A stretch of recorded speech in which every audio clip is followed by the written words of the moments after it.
मनुष्य सदैव जीवन में सुख चाहता है, पर ये सुख ये है क्या? क्या रूप है इस सुख का? मैं बताता हूं। इस सुख के दो रूप होते हैं, बाहरी सुख, आंतरिक सुख। और ये ठीक वैसे होते हैं जैसे हमारे शरीर से जुड़ी ये परछाई और हमारे शरीर के भीतर रह रही ये आत्मा। यदि बात की जाए परछाई की, तो कभी आप देखिए सायंकाल में, प्रातः काल में ये परछाई लंबी होती जाती है। जैसे ही सूर्य सर के ऊपर आ जाता है, ताप बढ़ जाता है, ये छोटी हो जाती है। और जैसे ही अंधकार आ जाता है, ये परछाई आपका साथ ही छोड़ देती है। ऐसा ही होता है बाहरी सुख।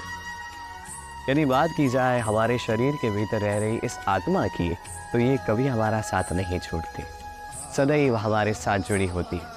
ऐसा ही होता है आंतरिक सुख। ये सदैव हमारे साथ रहता है। आंतरिक सुख किसी की सेवा का, आंतरिक सुख किसी की सहायता का, आंतरिक सुख प्रेम का, ये कभी साथ नहीं छोड़ता। वही बाहरी सुख, जब तक आपके पास संपन्नता है, कुछ लोग हैं, कुछ सुविधाएं हैं, ये बाहरी सुख आपके साथ रहेगा। संपन्नता चली गई, लोग चले गए, सुविधाएं चली गई, बाहरी सुख भी चला जाएगा। मनुष्य कई प्रकार के मनोरथ करता है, इच्छाएं करता है, अभिलाषाएं करता है, कामनाएं करता है, स्वप्न देखता है, चाहता है वो सफल हो, उसे संपन्नता मिले, और अंततः निराश हो जाता है क्योंकि ये सब नहीं होता। अब एक छोटा सा उदाहरण देता है। वन का राजा किसे कहा जाता है? सिंह को। अब सिंह वन का राजा, इसलिए मृग उसके पास आकर ये तो नहीं कहता कि आप तो वन के राजा हैं, आप मुझे मार दीजिए, आप मुझे खा जाइए और अपनी भूख को मिटा दीजिए। ऐसा तो नहीं होता। भले ही सिंह वन का राजा हो, उसे भी परिश्रम करना पड़ता है, तब जाके उसकी भूख मिटती। ऐसे ही आपके सारे स्वप्न, आपकी सारी इच्छाएं, आपकी सारी अभिलाषाएं, सारी आकांक्षाएं पूर्ण होंगी, अवश्य होंगी, परिश्रम से, केवल सोचने से नहीं।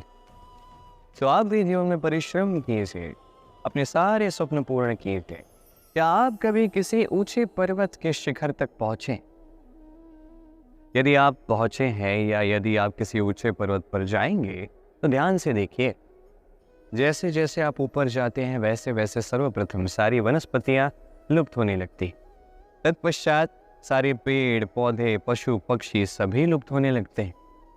अंततः शिखर पर रह जाती है केवल शांति, एकांत। अब मनुष्य के साथ भी यही होता है।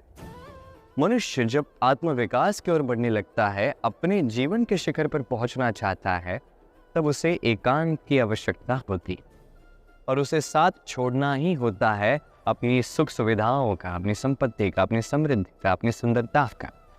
देखिए, जीवन के शिखर तक पहुंचना ये सरल तो नहीं, अत्यंत दुर्गम मार्ग है। किंतु यदि आप वहां पहुंचना ही चाहते हैं, तो आपको त्याग की प्रवृत्ति जागृत करनी होगी। त्याग क्या है ये सीखना होगा, क्योंकि त्याग से ही मन में शांति आती है, और इसी शांति से मन में उत्पन्न होता है प्रेम। और ये प्रेम ही तो है जीवन का अंतिम लक्ष्य।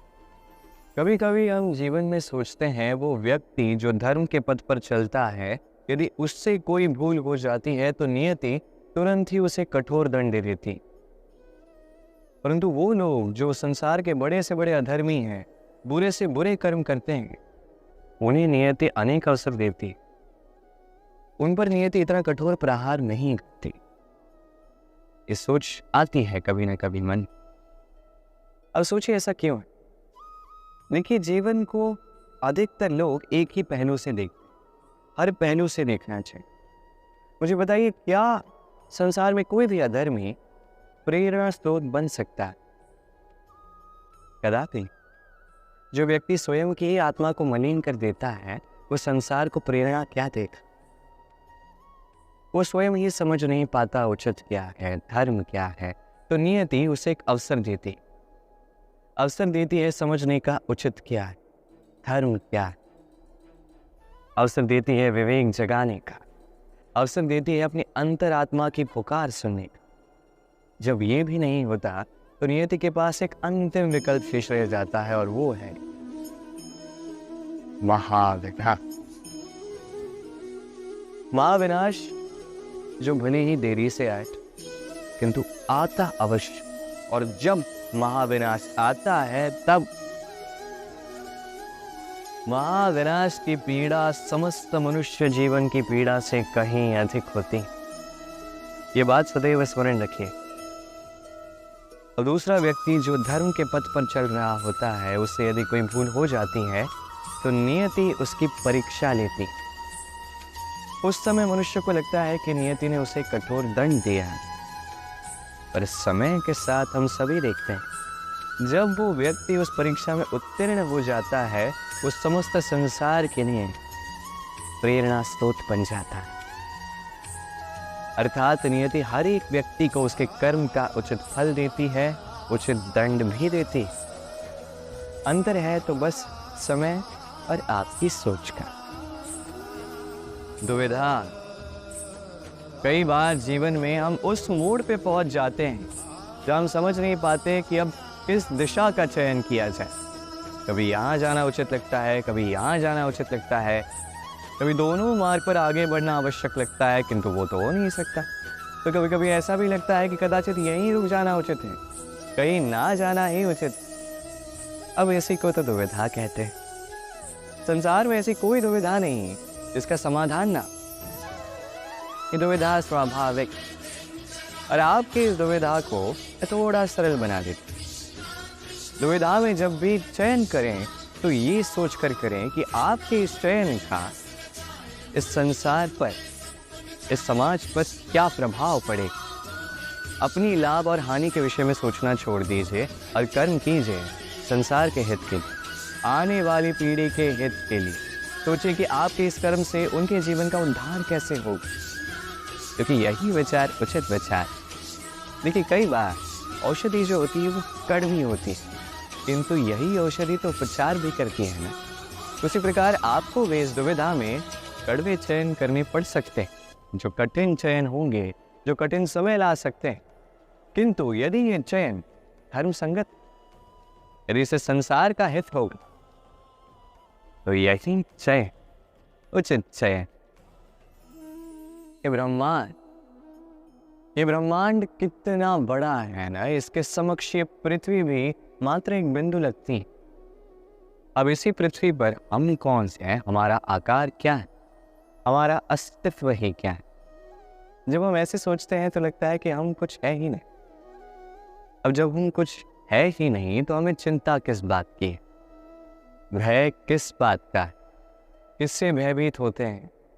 कौन है जो हमें मार सकता है, कौन है जो जन्म दे सकता है, जबकि आत्मा ना कभी जन्म लेती है ना ही कभी मरती।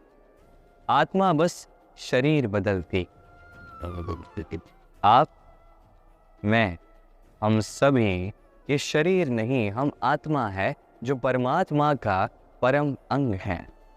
इसलिए स्मरण रखिए, आपको बाहर नहीं देखना, स्वयं में देखना है। यहाँ झांकना है, आत्मा को पहचानना। क्लेश, भय, चिंता, इससे स्वयं को दूर कीजिए, आप पहचान जाएंगे परमात्मा कौन। तो आइए और मेरे साथ प्रेम से कहिए, राधे राधे।